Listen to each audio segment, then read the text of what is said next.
And we're back with Truth Unrestricted, the podcast that would have a better name if they weren't all taken. Spencer, your host. I want to talk today about cults. So I brought in a very special guest for that. Go ahead, Stephen. Hi, thank you for having me. I'm Stephen Mather. I'm an organizational psychologist working mostly with leadership development, also business improvement. But I suppose the relevance for this episode is that I'm very interested in cults. I grew up as a Jehovah's Witness. I left about 25 years ago. I have a master's in organizational psychology and a degree in psychology. All of both of those got very late in life because you don't really do further education or higher education when you're a Jehovah's Witness. So my career is kind of backwards, but yeah, very interested in the subject. Yeah, that's me. You also have a podcast on the subject, right? I do indeed. Yeah, so I'm one of the hosts of Cult Hackers, which I have with my daughter Celine. So we do that together. I tend to do more than Celine just because I suppose, a bit less busy than her, really. But Mhm. and it is my baby in many respects. But it's great to be able to talk to Celine about these issues, and we've sort of tried to make the podcast. Um, I mean, we do want to understand cults, and that's why we call the podcast Cult Hackers, because we want to understand, get into the nuts and bolts of how they work, and also we think that the people who leave have somehow managed to hack that code. They've managed to leave and find a way out of it. So we think they're cult hackers too. But we also wanted to make the podcast not just about being in, but also about leaving. So we do talk a lot about sense making after you leave. So when you leave a high control group or a cult, that's really where things begin, because you're suddenly thrust into this world where you have to make your mind up about all sorts of things that you didn't before because the cult told you what to think. So it's a big wide world that we're trying to investigate, really. So that's the idea behind the show. But we talk to lots of different people. People have been in cults, experts, authors, all sorts of people who have something interesting to say. Yeah, I've listened to quite a few episodes now, and I've learned Yeah. quite a bit about a lot of aspects about cults that I hadn't thought about before. Probably mostly Good. because of my perspective, having, to the best of my knowledge, never been in one. Hmm. To the best of my knowledge, it seems strange sometimes that a person could be in a cult without even realizing it, right? And that's a perspective I kind of got right away from Hmm. listening to your podcast, was that when you're in the cult, you don't think of it as a cult. Absolutely. And And I that think I was that's aware of that, but it hadn't really sunk in into my sure. model of when I think about the decisions a person makes in a cult. They're aware of things, but they don't think of the social network they have around them as a cult. And that's very interesting for me. Yeah, absolutely. And that is the norm. That is the normal situation for somebody in a cult. Very few cult members think they're in a cult. Nobody Right. nobody says, "Oh, I love my cult." They generally, the society that we live in tends to use the word as a pejorative, really. So very few organizations like the term. And of course, the ones who I would and many would describe as cults definitely don't like it at all, because nobody wants to belong to a cult. So, yeah, you're right. People don't actually want to or believe they're a member of a cult. So I usually start each episode that I do about a concept with a definition of the concept, but I've had difficulty getting a concise definition of a Mm, cult, which I'm sure is a common experience among everyone. Everyone kind of thinks they know something about cults, but mm, if they were forced to really define it, they would have some kind of difficulty. When I was really thinking hard about it, it occurred to me that there are things about the cult, there are properties of cults that you can still name. And then when I was really looking at these, I realized that some of them were, in my opinion anyway, some of them were there for all the cults that I had read about or seemed to experience in some way. And some of them were not always there, which led me to think that this is even more complicated than most complicated problems, in that a person could look at some things and say to themselves, I'm not in a cult because no one love bombs anyone among the people I know. Or I'm not in a cult because no one I know tries to cut off access to my family. Whereas I think that these things are used in a lot of cults as tactics to maintain or gain control of members, but they aren't always done. So that's what I've kind of done in my thoughts on this. I've come up with some properties that I think, from my perspective, are always there, and then there's a lot of other ones that aren't always there, but they're tactics that are used essentially to achieve the goal of the cult. And the goal of the cult at the end of the day is always control of some kind, right? Would you agree with that? I would. I mean, I would just perhaps trying to use an analogy. You know, if you think about a football team, soccer team, they'll have, different teams will have different tactics and different ways of getting to the goal. I mean, you said about the goal. I think that's a good way to start. And the goal is the control of the person, really, to certain ends.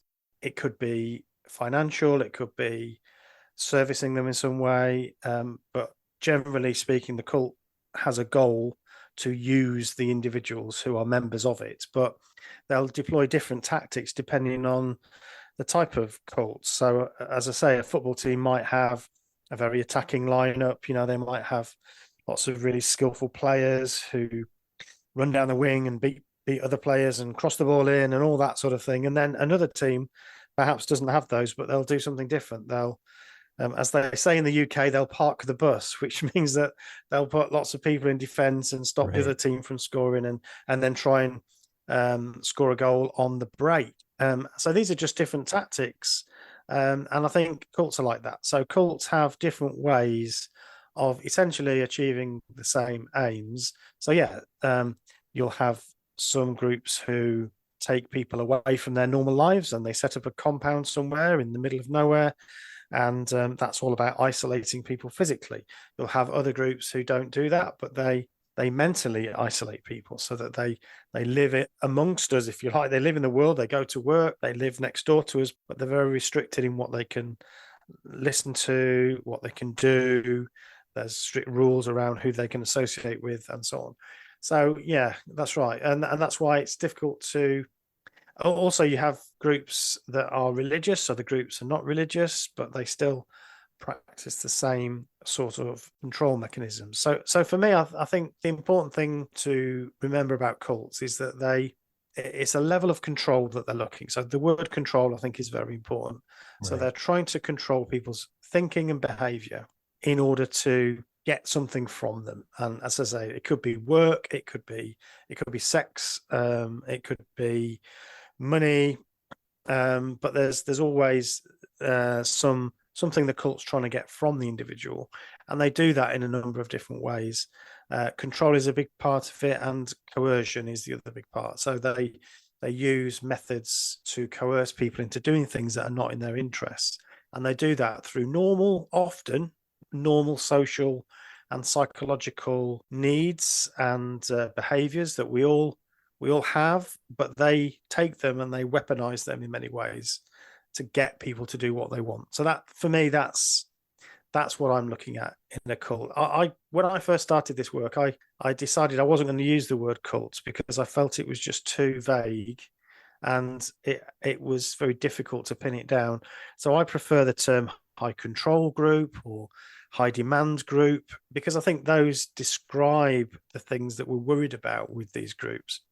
Right. Unfortunately, we live in a world that kind of knows what we mean by cult, and you have to use the language that people recognize. But yeah, it's not a great descriptor, really. Yeah. Yeah. I think your word or your phrase, high control group, is much more apt. I actually have I don't know, it's not really a different take, but I think that you mentioned that the primary goal is control.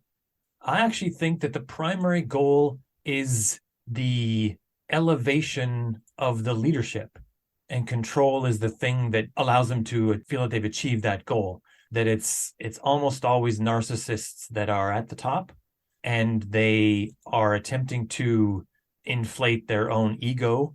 And the number one way they can do that is by having control over the people that are in the cult. And that if they could inflate their ego some other way, if they were a more healthy person about their own self-esteem, they wouldn't need to have any of that control. They would be more in control of themselves in a sense. You know what I mean? But I guess in the end of the day, it's a distinction without a difference, right? Because the real goal is to save the people who are in the cult, the people who are being controlled. But Yeah, I think I mean it's difficult because in a way we're trying to get to motivations there. So, yeah, do we know why individuals start up cults? Is it because they have a need for devotion? Are they narcissistic? Are they psychopaths, and so on? And yeah, I think the jury's still out on all that. There seems to be, I think there's a lot of good, perhaps circumstantial evidence that people who are leaders of cults more often than the general population are likely to have a narcissistic personality disorder. But I've not seen any really hard science on that, and this is one of the problems we have in the field is that there's lots of circumstantial evidence and there's lots mm, of narrative evidence, there's lots of anecdotal evidence. It's right, really hard to do scientific studies on this sort of stuff. So social science itself is always difficult. Just to add, times that by 100 if you're talking about cults, really. Cults are not by nature willing for you to say, we'd like to do a study on cults. Can we, yeah. can we do Less some so the experiments for leaders, I you? would imagine. Exactly. Yeah, So it's just very, very difficult. There has been attempts to do things, but um, it's just very, very difficult to do it. So yeah, I think we're still trying to learn, in my view, anyway, exactly what's going on. And again, I think you're right. I'm sure some cult leaders are in it just for the adulation and the need that hasn't been filled in their childhood or something. So we could psychoanalyze these people, but I'm not sure that's always the case. And the other thing I think that I've tried to push against a little bit is there is a common belief that cults are led by a single charismatic leader. And that is often the case or has been the case, but not always. And if a cult hangs around long enough, obviously the charismatic leader at some point dies. And at that point, that the group is either going to fracture and be very chaotic because normally cult leaders don't believe they're going to die or they don't plan for their own demise, so that it's all a bit chaotic. And then what happens is the group either just implodes or somebody after a bit of a struggle rises to the leadership, and then it becomes it's more likely, I think, then to become more bureaucratic, and the systems and so on start to be developed, and it becomes much more like an organization that we might recognize with the leadership team perhaps, and various different levels of leadership. So at that point, you could say, well, have they stopped being a cult then because they've lost their charismatic leader? Well, I don't know, because they may well still be carrying on some of those coercive practices. And the reason they're doing those things is because they need people to do stuff. yeah, Cults, they need to, if it's in the middle of nowhere, they need to grow crops, or they need to raise wildlife, raise farm animals. They need to run little businesses to keep themselves going. They want to try and bring other people in often, so there's a lot of work to do there. They may be building stuff, so they need to mobilize all these people, and so that there is a kind of there is a need to get them to do things. So that's where I think a lot of the very practical control comes from, or the need for it. right. When I was first trying to come up with a definition, it seemed useful to look at a cult more like a set of rules. But as soon as I was really comparing that against examples of cults, it broke down pretty quickly, because often the rules were changing to the situation and all sorts of things. Maybe let's get into what I've kind of, in my mind anyway, the four things that are always there in cults. And you can tell me Mm. whether I'm sort of off base or hitting the mark on any of these. As I said, I felt that the goal was always to elevate the leadership. So the first thing that I think is always true of a cult is that it's creating its own social hierarchy to sort of warp the social influence on the members. In that, if you had a society in which the people who would be the cult leaders are already being elevated, they wouldn't feel a need to have a cult or institute one to get the things that they want. And they're always, what they're always doing is they're putting essentially a social web around the people to influence them in the way that they want them to be influenced, to get the outcome from the people that they want. Did that make sense? Yeah, I think so. I mean, again, I think another interesting question, and I am, I don't want to be going off piece, but hopefully this makes sense in relation to what you said. I think it's perhaps a mistake to imagine that most cult leaders, and again, this is speculation, so we can dismiss it, but I suspect that most cult leaders don't start off thinking, right, rubbing their hands together, thinking, right, how can I make a cult? I think what's happening is sometimes these individuals are manipulative people who have learned to get what they want from other people through coercion in all sorts of different ways. And often you see family members or, small groups are the first to fall under the spell of this individual, and they have a certain worldview. They may believe that worldview or not.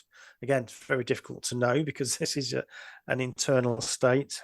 So I think over time, the ones that survive, the groups that survive, are the ones that implement effective coercive systems that that shield them to some degree from the outside world.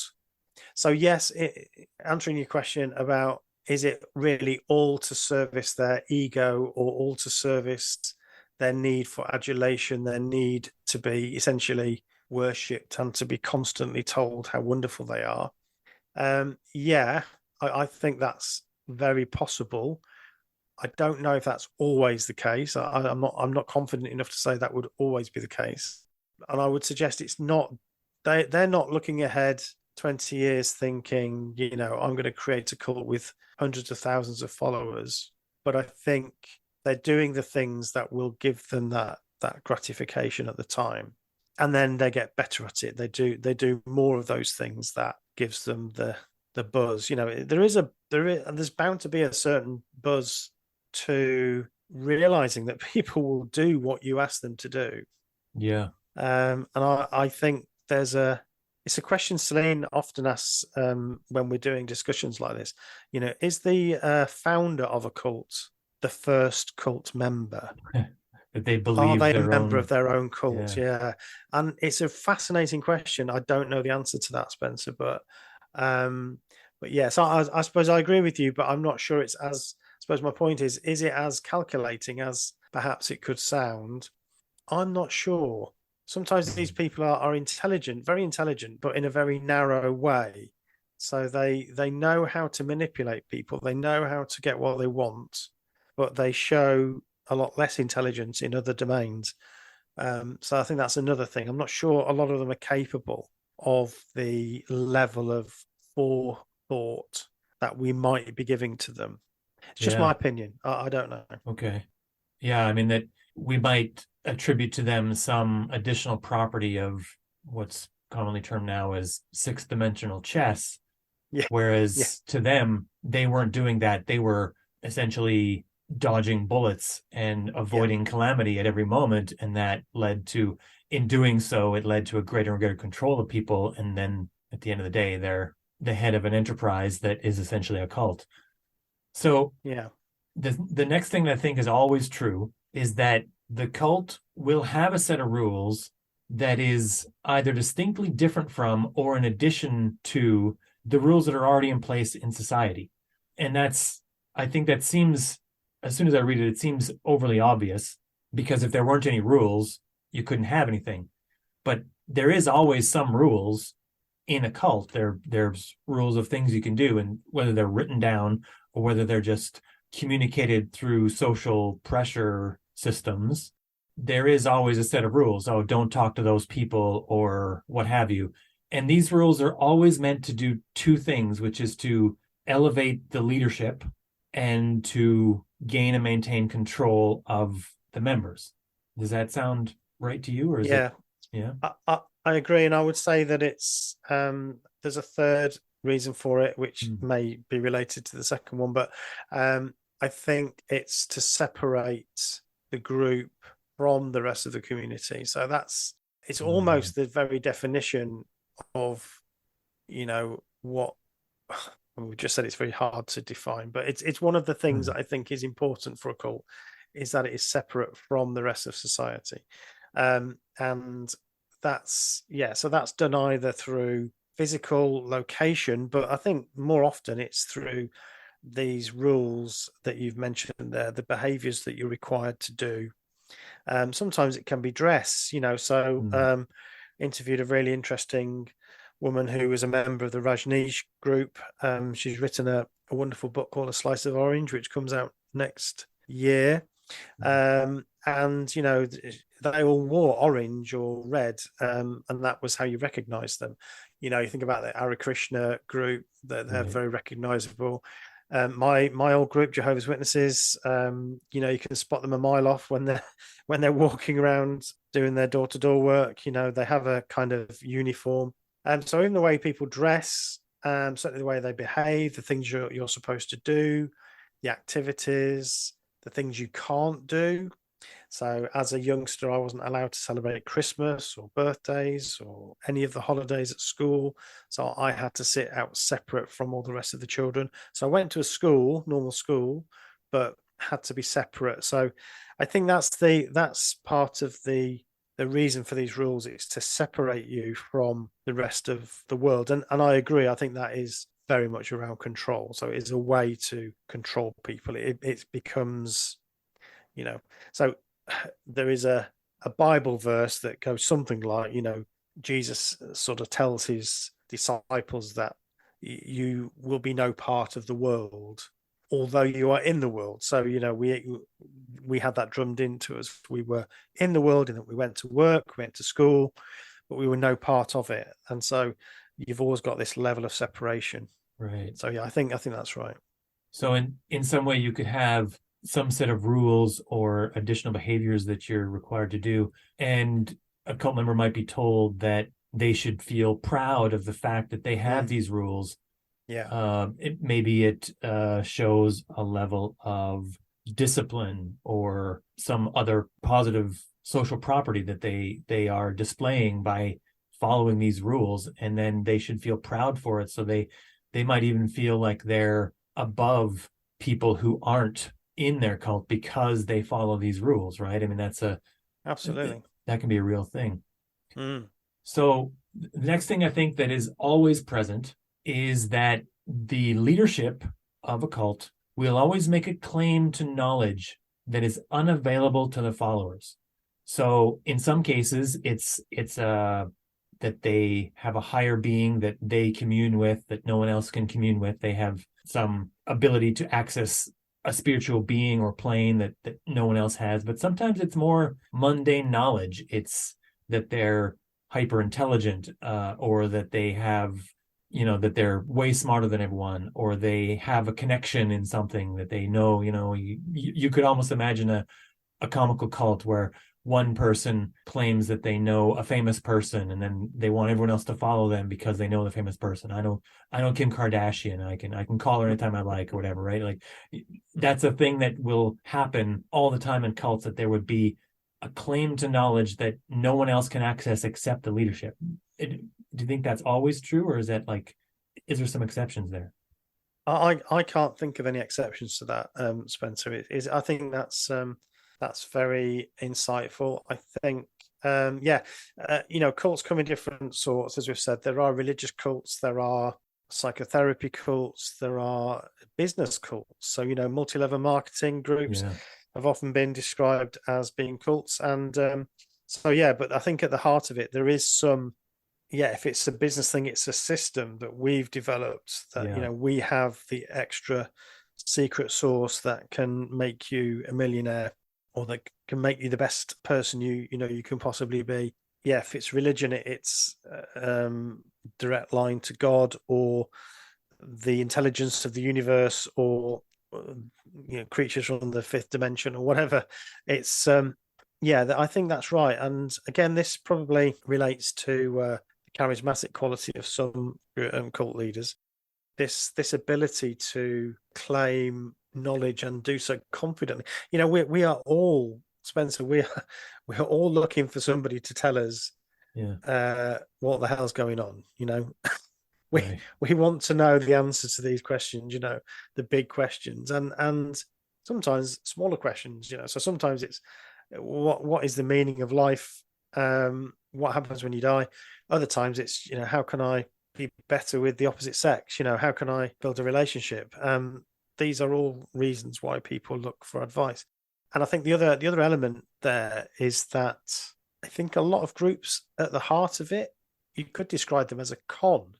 They are a con trick, and Oh, there's you quite a lot of took my work next done in. point from me. Yeah. There's it's come with me and this is going to happen. Come with me and I'll do this and buy into this.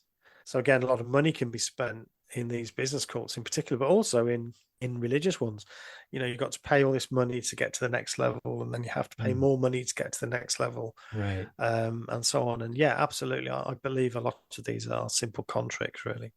Yeah, and it occurs to me that the skill set of a cult leader is almost identical to the skill set of a con artist.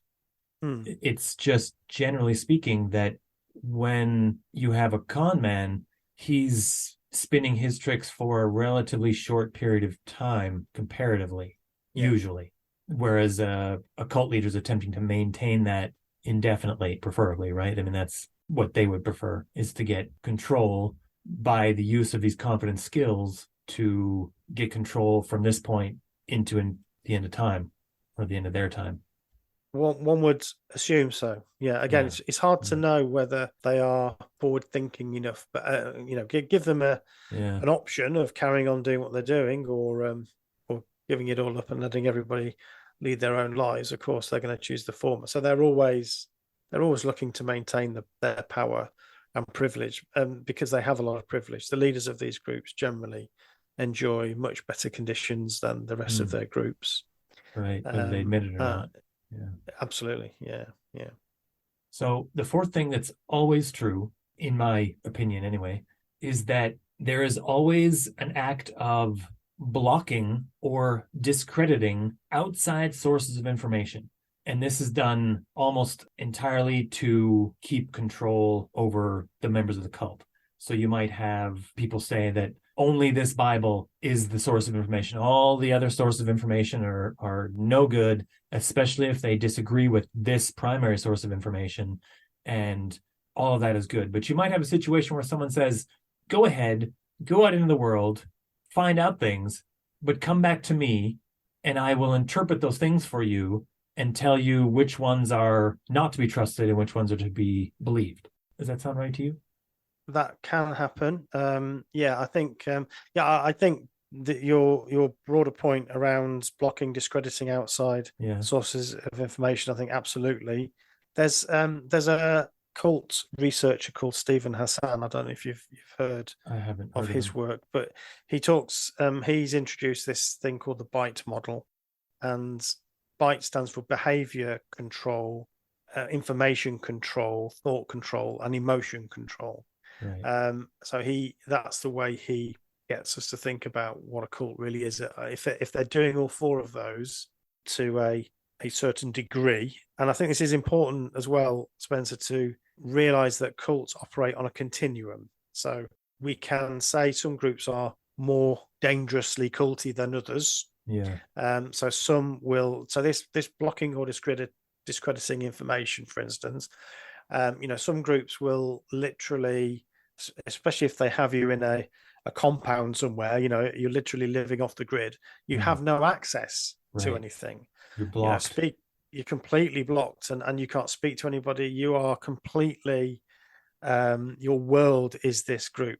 For others, like Jehovah's Witnesses and other groups like that, they live at home with Wi-Fi, they can get on the internet, but they are told that there's all this terrible bad knowledge out there that is basically Satan is controlling this world and this world's media. So anything that disagrees with the organization, this is something you should not be listening to, reading, and they are very, very sensitive about that. So, but again, there's degrees here. So for some, it's like you can't touch it. Others, it's a bit less controlling, but it's still the same principle. Yeah, absolutely. They don't want you to read outside information or listen to outside voices, of course, because that starts to undermine this worldview that the group has created for you. So I think there are some other properties of cults that it's probably worth talking about if once we get through these four. Sure. Yeah. Because I think there's some other things that actually determine whether something is a damaging cult. But yeah, I completely agree with that.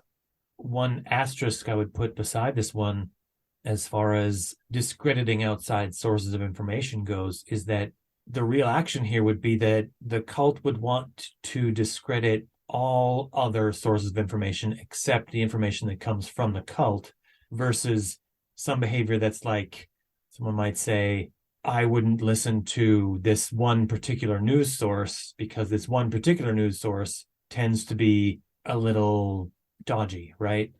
Versus, I mean, this is someone who says all the news sources are dodgy, you should come to me for everything. Those are two different things. So the act of discrediting one information source is not nearly the same thing as trying to discredit all of the other sources, right? That's a thing that I think gets conflated a lot in our current world, is that people think, oh, as soon as you are discrediting something, you're trying to silo all the information from one single source. And oftentimes that's not happening. It's just something people claiming are happening, right? Yeah, I think if I can introduce this concept of worldview into the conversation, I think it would be quite important at this point. So there's a kind of wonderful German name that is used in the literature for this. It's called Weltanschauung. I absolutely love that word. You can just roll your tongue around it. Right. But basically, it means worldview. And so what these groups do, and it's not just cults that do this, of course, we all have a worldview. We all have a way of making sense of our world. So this is something that I'm very interested in with my studies, is the way that we make sense of our world. So we obviously can only understand our world based on our experiences and other information and data that we take in. And as we take in new information, new data, and have new experiences, we fit that into our existing Weltanschauung. We fit that into our existing worldview. So part of what we're doing there is we're being selective about what we notice and what we don't. So these are biases that we're quite familiar with. We know we have a lot of these unconscious biases, confirmation bias. We miss things that we're not looking for, and all these sorts of things. And these are all contribute to the fact that we are going to see things through a very particular lens. We see this in the way that politics has become even more polarized than perhaps it used to, although it's always been fairly polarized. But, an event happens and we will see that event through our political lens, our social lens, who we are, what our background is, and so on. And so that's a very natural thing. And society's sort of polarizing us further, I think. But in cults, that is done to the nth degree. So everything that you see, you are interpreting through the lens of all the teachings that you've been bombarded with. Some might say brainwashed with over years, decades. So, when I see on the news that there's been a terrible earthquake somewhere and, thousands of people have died or been displaced, and it's horrendous, I see that as a horrible natural occurrence that, we need to get better at predicting these things, and we need to think about how we build buildings in a more safe way in these areas, and how we get help to these areas so that we can help people to recover from these terrible events.